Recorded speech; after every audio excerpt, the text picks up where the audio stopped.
The final credits roll on Band of Brothers, and we're left with brief epilogues.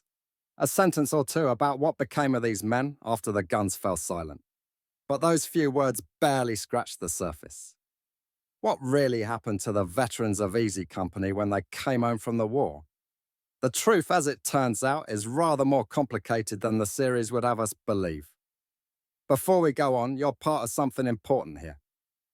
A community that refuses to let these stories fade away. Subscribe and help us honor them properly. Take Joseph Liebgott. The series tells us he returned to San Francisco and drove a taxi. Simple enough.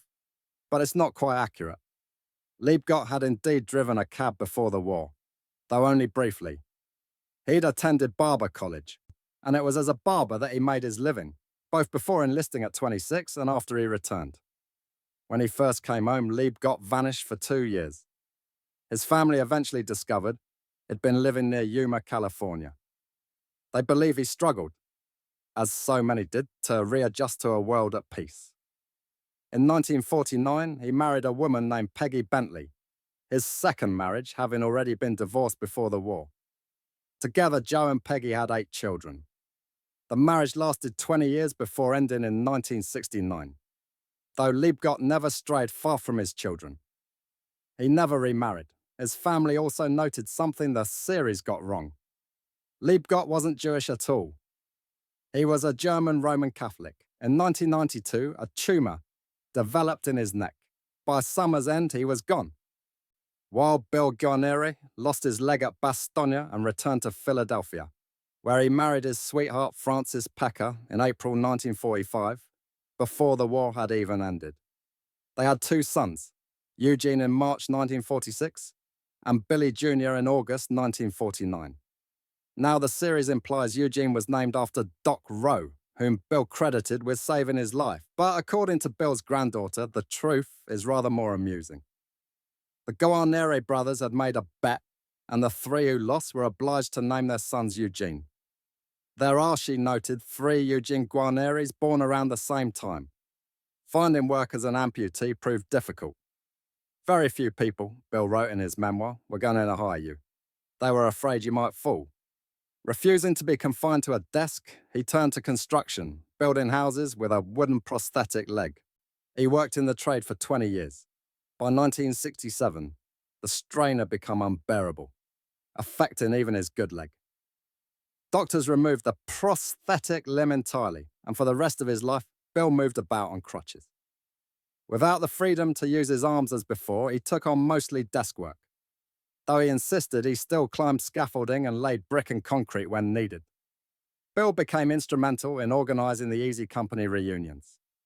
He even reached out to Captain Herbert Sobel, whom many of the men had disliked intensely. Despite Sobel never attending a single reunion, Guarnere quietly paid his dues for him. In 2007, Bill and his closest friend, fellow Easy Company veteran Babe Heffron, published a book together, Brothers in Battle, Best of Friends, chronicling not only the war, but their lives before and after it. Bill Guarnere died of a ruptured aneurysm on the 8th of March 2014. He was 90 years old. Don Malarkey spent more time on the front lines than any other member of Easy Company. The series doesn't show us what became of him. His character simply isn't present in the final scene. Like in the series, he'd been selected by division to serve as a technical advisor for an airborne display in Paris. It was their way, as Dick Winters told him, of saying he'd given enough. If you're finding this fascinating, do hit subscribe. It helps us uncover more stories like this. After returning home, Malarkey resumed his studies at the University of Oregon, where he met Irene, the woman who would become his wife. They married on the 19th of June, 1948, the very day the rest of his class attended their graduation ceremony. After years selling cars in Astoria, they moved to Portland, where he became involved in commercial real estate. They had 4 children, a son and 3 daughters. But like so many soldiers, Malarkey carried the war with him. Just when I thought I'd put everything behind me, he wrote in his memoir, I turn and see the wave building over my shoulder. He spoke of waking in the night with nightmares, of sinking into midwinter funks, thinking of men who'd be missing yet another Christmas with their families. He credited Irene's love with helping him quiet the echoes of his past, echoes that could at times be deafening. Around the age of 60, he cut back on his drinking, gave up smoking entirely, and began reaching out to the men he'd served with. Talking to them, he found, helped him face what he'd long buried. Don Malarkey lived to see Band of Brothers become a reality. He attended a number of related events with Irene by his side. He passed away from age-related causes in 2017, aged 96. Lewis Nixon, as his best friend Dick Winters tells us in the series, had some tough times after the war. His problems with alcohol persisted as he returned to work for the family business, Nixon Nitration Works. He'd been through 2 divorces before meeting Grace Uma, whom he married in 1969. With Grace, Lou finally found what had eluded him: true love and happiness. They traveled the world together, sharing a love of animals that included Anubis the cat, Nicholas the one-eyed dog, and Peter the rabbit. Lou remained close to Dick Winters until his death from complications of diabetes in 1995. Richard Winters accepted Lou Nixon's job offer after the war and went to work at Nixon Nitration Works in New Jersey as personnel manager. It was whilst working there, waiting for his train, that he met Ethel, the woman who would become his wife. Dick and Ethel married after dating for just a few months. He left the company after being called up for Korea, where he trained officers and rangers. But when given the choice on the eve of shipping out, he ultimately decided not to go. As his character states in Band of Brothers, he'd had enough of war. He purchased a small farm in Pennsylvania where he and Ethel raised their 2 children, Tim and Jill. There he found the peace he'd promised himself on D-Day. He also found success starting his own livestock feed business.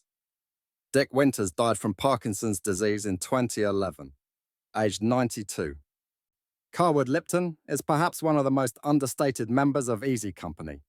As portrayed by Donnie Wahlberg in the series, Lipton consistently watched over the men, keeping their spirits high and stepping in to lead when necessary, including when Easy Company found itself under the command of First Lieutenant Norman Dyke, who lacked strong leadership skills. Winters described Lipton as the glue that held Easy Company together. Carwood's sense of responsibility for others began when he was still a boy. At 10 years old, his father was killed in a motor accident that left his mother injured. As the eldest son, his mother told him he was now the man of the family. She continued to operate the family's interior decorating business and rented out rooms for extra money. Carwood worked odd jobs as a teenager and attended Marshall College, now Marshall University, in West Virginia. He left after 1 year due to his mother's deteriorating health, taking a job at a defense plant to help support his family. The position was considered essential to the war effort. He could have stayed. Instead, he chose to enlist. A quick note: if you're enjoying this, subscribing really does make a difference. Now back to the story. Carwood was one of the few married paratroopers. He'd met his wife Joanne on a double date just before the war, though they weren't actually with each other on the date, mind you. They were each with the other person. Still, they hit it off.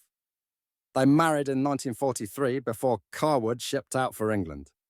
After the war, he returned to Marshall College on the GI Bill to complete his final 3 years, majoring in physics with a minor in industrial engineering. He worked in the glass industry for Owens, Illinois, eventually becoming an executive overseeing operations in both America and overseas. His time abroad included 7 years in Spain, several in London, several months in South Africa, and the last 12 years of his career in Switzerland. It was whilst in Switzerland that his wife Joanne died of a heart attack in 1975. She was just 50 years old. They had 3 sons, all of whom were grown by then.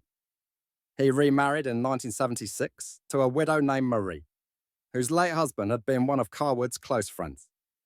He retired in the 1980s and eventually relocated to the small town of Southern Pines, North Carolina, a place he'd visited whilst Easy Company was training at Camp Mackle, and decided that someday he would live there.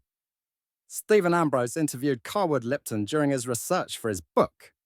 It was Carwood who suggested the title Band of Brothers, drawing from a line in Shakespeare's Henry V when King Henry speaks to his soldiers before the Battle of Agincourt. We few, we happy few, we band of brothers. For he today that sheds his blood with me shall be my brother. Carwood Lipton passed away from pulmonary fibrosis on the 16th of December 2001. He was 81. Ronald Speirs' story, as told in Band of Brothers, leaves out a considerable amount. For instance, Ronald met and fell in love with an Englishwoman named Edwina Griffiths. They married 2 weeks before D-Day in Aldbourne, England, on the 21st of May, 1944.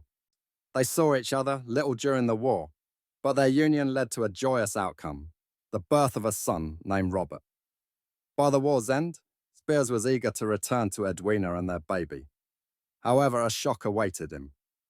Edwina's former sweetheart, a British lieutenant named Robert Cutledge, believed to have been killed in action, had returned home alive after spending 4 years in a prisoner of war camp. Edwina found herself torn between the man she'd promised herself to years earlier and her new husband, Ronald Speirs. She also did not wish to leave England and her family. Speirs and Edwina made the decision to divorce, and he returned home alone, heartbroken. To Speirs' credit, he remained good friends with Edwina and visited England as often as possible to spend time with his son. As noted in the Band of Brothers epilogue, Ronald Speirs stayed in the army. He served in Korea and in 1958 returned to Germany as governor of Spandau prison in Berlin. He would marry several more times and retired a lieutenant colonel. When his son Robert grew up and had children of his own, Robert would often bring his family to America to visit. Speirs stated that his grandchildren were his pride and joy. His first wife, Edwina, passed away in 1987. Several years later, Speirs wrote to Dick Winters telling him, "I loved her and still do." He said Edwina was a wonderful person. Ronald Speirs died in a Phoenix nursing home in April 2007. Albert Blythe. In the featured episode of Band of Brothers titled Quarantan, Private Albert Blythe is depicted as a coward, afraid to fight. Shortly after finding the courage to engage the enemy, he receives a mortal wound to his neck when shot by a sniper. We're told at the end of the episode that he ultimately died from this injury in 1948. The problem is, nearly all of this is incorrect.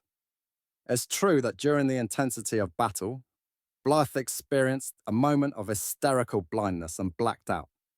But the series significantly exaggerates his fear to turn it into a storyline for the episode. Perhaps the biggest disservice to the man is the series' claim that he died in 1948. In reality, Albert Blythe was shot in the collarbone, not the neck, and not only did he recover from the wound, he went on to fight in Korea. In fact, in Ronald Speirs' regiment.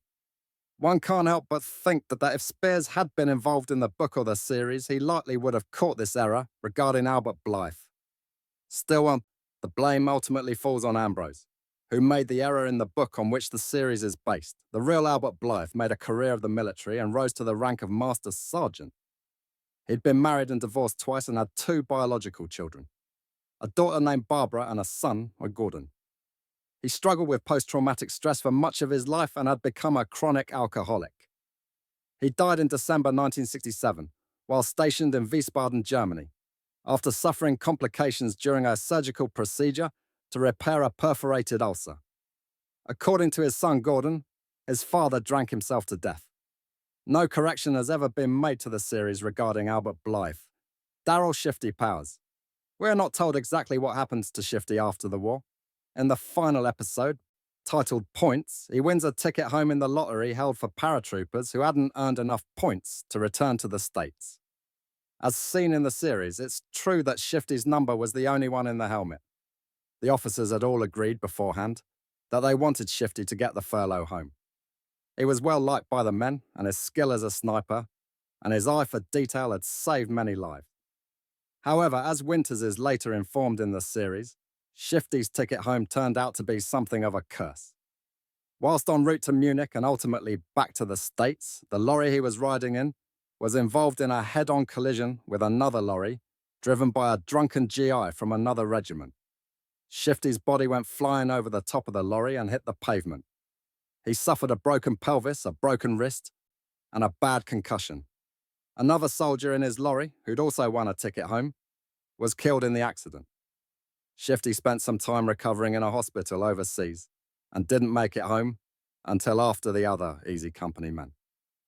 The injury is particularly ironic because Shifty was one of the few Easy Company soldiers never wounded in combat, which is one reason he lacked enough points to go home in the first place. Prior to enlisting, Shifty had trained to be a machinist and worked at the Norfolk Naval Shipyard in Virginia. Upon first returning home, he picked slate at a local coal mine before working as a machinist for various companies. He married a woman named Dorothy, and they had 2 children, a son, Wayne, and a daughter named Margot. They'd been together for 60 years at the time of his death. Shifty spent his retirement doing the things he enjoyed: fishing, hunting, working in his garden, and just shooting rifles at targets from his porch. In Marcus Brotherton's book, We Who Are Alive and Remain, Shifty said the following: "Throughout my lifetime, I've never given a thought to having piles of money or being rich or doing anything like that. I worked hard, and if I wanted something, I liked being able to afford it. But to me, success is those happy times with family, being able to go fishing and hunting and just getting out in the woods and enjoying yourself. Looking at trees or watching water go across rocks in a trout stream. That's always what really mattered to me. My life has been good all the way back." Shifty Powers passed away from lung cancer on the 17th of June, 2009.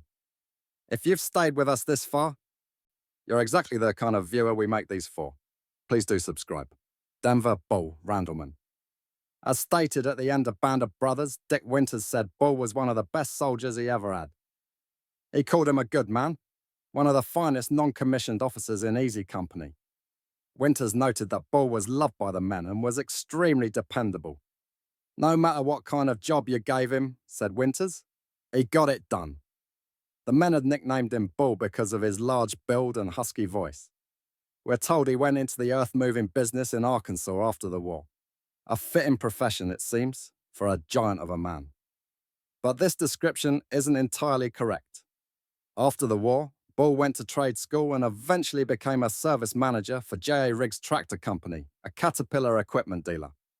He then found success as a businessman and became superintendent of a construction contractor in Louisiana. He married his wife Vera in 1947, and they had 2 children, Rebecca born in 1956 and Eric the following year. Of his time with Easy Company, Bull commented, "Aside from my wife and children, it's probably the most important thing I'll ever do in my life." Bull lived his final years in Texarkana, Arkansas. In May 2003, he entered a nursing home to recover from surgery, to place an AV graft in his arm in anticipation of needing dialysis. The nursing home staff allegedly failed to properly monitor the wound, and an infection gradually set in that turned septic. By the time Bull went to see his doctor for his scheduled post-surgical evaluation, it was too late. Bull Randleman died on the 26th of June, 2003. He was 82. Frank Perconte was wounded during the assault on Foy, Belgium, during the Battle of the Bulge. In the series, he's shot as he's trying to crouch down for cover whilst returning fire. In Stephen Ambrose's book, he's hit whilst trying to take cover behind a tree too small for him, which left his buttocks exposed. However, according to Frank himself, he was shot whilst trying to pull himself up over a fence, basically just a mound of dirt. The bullet passed through his buttocks and out the front of his right thigh. They all started yelling, "Perconte got shot in the arse! Perconte got shot in the arse!" He said of his mates in Easy Company, "It was the best thing that ever happened to me. I was a disabled veteran and got a pension." He joked it was $1 million wound that didn't keep him out for good. He rejoined Easy Company before the end of the war, in time to explore Hitler's Eagle's Nest in Berchtesgaden and celebrate VE Day with the men. Whilst Easy Company was still training in the States prior to leaving for England, Frank met and married a woman named Evelyn. His son Richard was born in October 1943, the month after Easy Company had shipped out. Frank would not meet his son until after the war was over, in September 1945, when Richard was 23 months old. The series tells us Frank returned to Chicago and worked a postal route as a postman. To be more specific, his mail route was in his hometown of Joliet, Illinois, an area he'd known well from his youth. He worked the route for 33 years. Like many veterans, he never brought up his service, and the people on his route didn't know they had a war hero delivering their post each day. In his later years, when his wife Evelyn went into a nursing home with Alzheimer's disease, Frank was there every day, all day with her. His visits included combing her hair and taking home her laundry to do. Evelyn passed away in 2003. Frank Perconte lived to be 96 years old. He died on the 24th of October, 2013. Buck Compton had been a standout catcher for UCLA's baseball team before entering the war, playing alongside Jackie Robinson. He was also a guard on the football team and played in the Rose Bowl prior to enlisting. Whilst instructing flight classes at Fort Benning, he played on the regiment's baseball team. He was eager to get overseas, but the regiment didn't want to lose its star player. Signing up for the Paratroopers was one of the only ways a player could be transferred out. Like in the series, he joined Easy Company in Aldbourne, England, as they were making final preparations before D-Day. After the war, Buck planned to return to school to finish his last year at UCLA. He married his old sweetheart, Jera Starr, who'd cut things off with a letter in the months prior to D-Day. Needless to say, the marriage didn't last long. They divorced after several months. Buck turned down an offer to play minor league baseball and soon embarked on a career in law. He attended law school at Loyola University on the GI Bill. Whilst attending, Buck became a plainclothes police officer with the LAPD in 1947 and eventually a detective. He'd been encouraged to join the force by an old friend who wanted him to play on the LAPD's baseball team. Around that time, Buck met a girl named Donna Newman, whom he described as having an infectious sense of humor, a strong sense of morals, and a love for children. They saw each other often and married in October 1947. They struggled to have children and decided to adopt their first daughter, Cindy, in 1955, and their second, Tracy, in 1956. Though he was making good money with the LAPD, Buck decided to put his law degree to use. He became a deputy district attorney in 1951 and chief deputy district attorney in 1968. As noted at the end of Band of Brothers, he prosecuted Sirhan Sirhan in the murder of Robert Kennedy. In 1970, Governor Ronald Reagan appointed Buck an Associate Justice of the California Courts of Appeal. He retired from that position after 20 years in 1990 and lived out the remainder of his life in the state of Washington. Buck Compton died of a heart attack in 2012. He was preceded in death by his wife Donna and was survived by his 2 daughters and 4 grandchildren. Eugene Doc Roe was the only medic to serve with Easy Company from their days at Camp Toccoa through to the end of the war. Fellow soldiers recalled his bravery and his ability to reach wounded men in incredibly difficult situations, at times defying what seemed possible. Years later, it wasn't uncommon for them to refer to him as an angel. For his service, he received the Purple Heart, Bronze Star, and the Medal of Valor, whilst Band of Brothers depicts him meeting a real-life Belgian nurse named Renée Lemaire and developing a friendship with her. There's no evidence the two ever actually met. Like in the series, the real Renée died during a German air raid. What's not shown in the series is that Doc Roe met and fell in love with a striking English woman named Vera Hunt, whilst Easy Company was stationed in Aldbourne, England. She initially told him her name was Maxine. It wasn't uncommon for British girls not to reveal their real names to Yanks. They scheduled their wedding for a beautiful weekend in early June 1944. To be exact, the 6th of June 1944, which, unbeknownst to them at the time, would be the date of the D-Day invasion. Vera showed up at the church in her wedding dress, but Doc Roe was nowhere to be found. He hadn't been able to get word to her after learning that the 6th of June was the day he'd be jumping into combat. They decided to wait to set a new date until after the war in Europe was over. Doc Roe and Vera tied the knot in July 1945. They had 3 children together, 2 girls, Maxine and Marlene, and a boy, Eugene Jr. The name Maxine was chosen in honor of the false name Vera had jokingly given Doc Roe when they met. Doc Roe and Vera were together for 27 years before the marriage ended in divorce. He remarried about 5 years later. Vera never did. As indicated at the end of Band of Brothers, Doc Roe ran a construction business from several acres of land that he owned. His grandchildren recalled playing on the backhoes, bulldozers, and tractors that lay about his yard and getting filthy in the dirt pits. Doc Roe died from lung cancer on the 30th of December, 1998. One of George Luce's most memorable moments in Band of Brothers happens when Easy Company is training in England.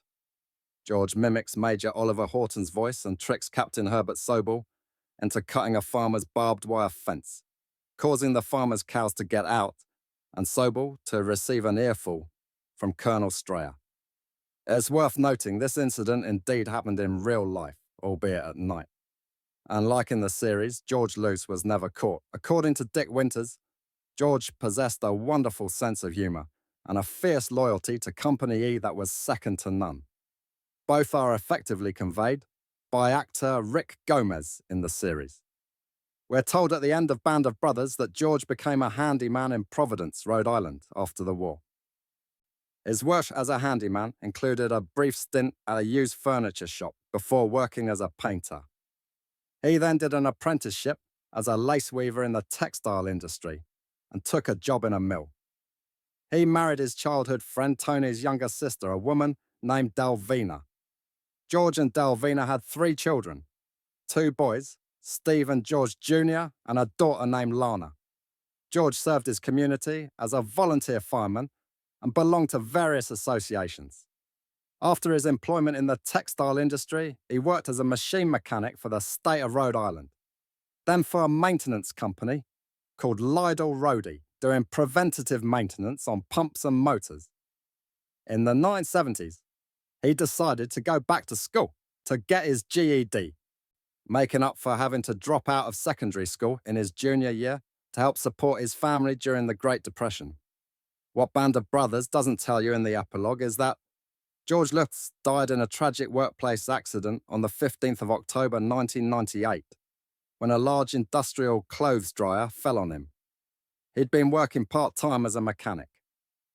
The dryer weighed about 700 pounds and had slipped off its supports. It killed him instantly. George Luce was 77. As stated in the series, 1,600 people attended his funeral, a testament to his character and how loved he was by the community.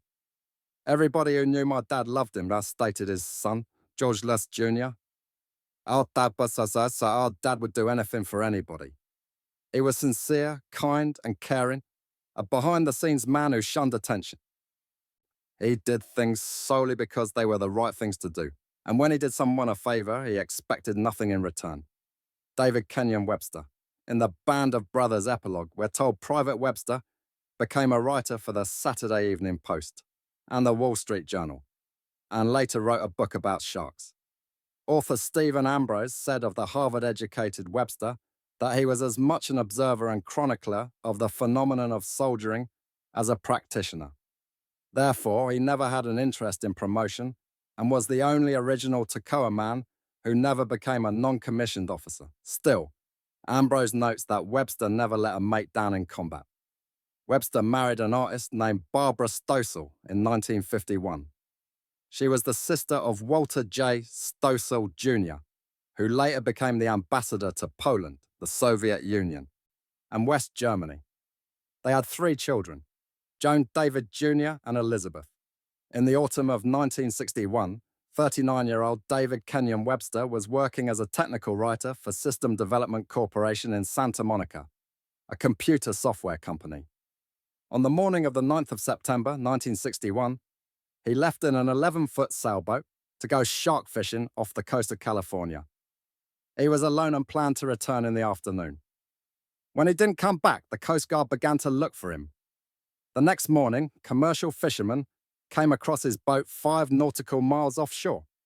1 oar and the tiller were missing. There was no sign of Webster.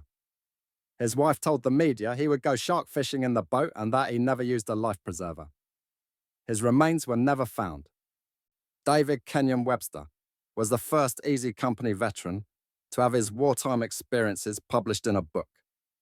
However, it didn't happen until 3 decades after his death. Other than a few short stories in magazines like the Saturday Evening Post, The bulk of Webster's wartime writings had gone unpublished whilst he was living. He'd never had any luck getting the manuscript of his memoirs turned into a book. Back then, publishers wanted war novels that were heavily dramatized with sex and plenty of action, not authentic memoirs. When Stephen Ambrose read Webster's writings decades later, he encouraged Webster's widow Barbara to submit them to the LSU press to be compiled into a book. She agreed, and in 1994, his writings were published as the book Parachute Infantry, an American paratroopers memoir of D-Day and the fall of the Third Reich. The book is considered to be the most authentic of all the Easy Company memoirs, largely because Webster's recollections were still fresh when he recorded them. Much of the book is based on letters written during the war and on recollections recorded right after it. His book and Dick Winter's Hang Tough, which contains a compilation of Winter's wartime letters home, are two of the most genuine accounts of life as part of Easy Company. This, then, is dedicated to all the Easy Company men whose stories we couldn't tell, men who never made it home from the war, whose lives were cut short far too soon. One often wonders about those men, about the children and grandchildren they never got to lift in their arms, about their families back home who had to face unimaginable grief and find a way to move on. To those men, our country owes a debt we'll never be able to repay. The most we can do is strive to live lives that are worthy of their sacrifice.